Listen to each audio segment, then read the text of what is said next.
बिहार के राजनीति से आज हमारे कचहरी में मौजूद हैं ठगबंधन, मेरा मतलब है गठबंधन के 3 नेता। तो सबसे पहले स्वागत कीजिए बुड़बक पिता के अनपढ़ बेटे फेलस्वी जी का, 55 साल के युवा नेता प्रोपेगेंडा आंधी जी का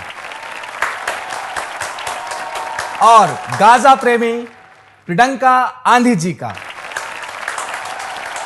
तो सबसे पहले आप सब हमें यह बताएं कि चालू जी क्यों नहीं आए। देखिए भैया, इनकी हरकतों की वजह से चालू जी कहीं पे अपना मुंह छुपाए बैठे होंगे, इसलिए वो नहीं आए। हाँ, जैसे इनकी हरकतों की वजह से इनकी माता जी सामने नहीं आ रही हैं। आलू डालिएगा सोना निकालिएगा, आलू डालिएगा सोना निकालिएगा, आलू पगलू कहीं के हट। तो मेरा पहला आरोप फेलस्वी आप पर है।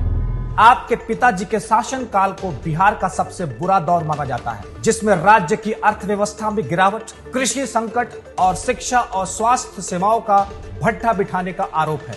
इस पे आप क्या कहना चाहेंगे?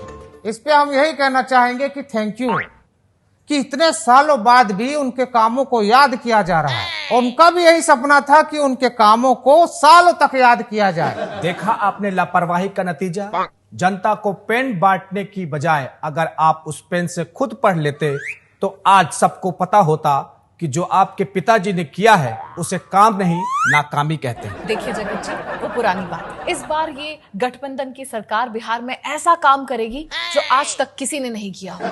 हालांकि चालू जी के समय में उन्होंने ऐसे काम किए जो आज तक कोई नहीं कर पाया। बिल्कुल सही कहा। उनके राज्य में आज तक का सबसे खूनी चुनाव हुआ था, जिसमें सैकड़ों लोग मारे गए थे। 600 से ज्यादा लोगों का नरसंहार हुआ था। इस पे आप क्या कहेंगे? हम यही कहेंगे कि भगवान उनकी आत्मा को शांति दे।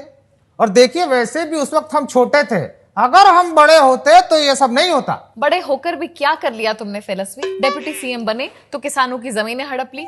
तुम्हारे बड़े भाई ने 90 लाख रुपए की चिड़ियाघर की मिट्टी खा ली। मैं तो अब तक फ्री में मिट्टी खाता रहा, मुझे क्यों नहीं दिए बेचे? हाँ, खा गए 90 लाख।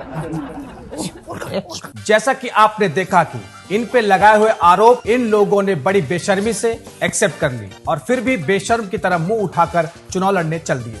जनता से यही निवेदन है कि अपना वोट सोच समझ के दें। और आप लोगों को मेरी तरफ से all the very bad luck. और आप देखते रहिए आपकी कचहरी।